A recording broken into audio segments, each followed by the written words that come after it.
everyone, welcome to our channel Techavro. Hope you all are doing great.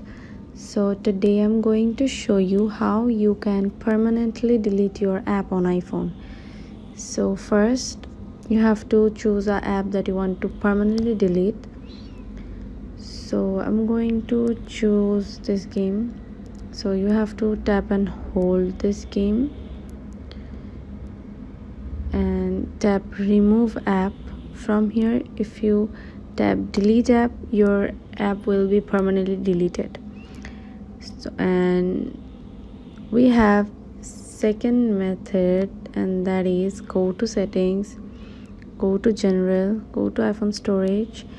From here you can choose your app that you want to delete. Okay, I'm going to choose this one. So just tap delete app and tap delete app. After that your app will be permanently deleted. So yeah, thanks for watching. Hope this video helps you. Don't forget to subscribe to our channel and don't forget to hit the bell icon button. Bye bye, see you in the next video.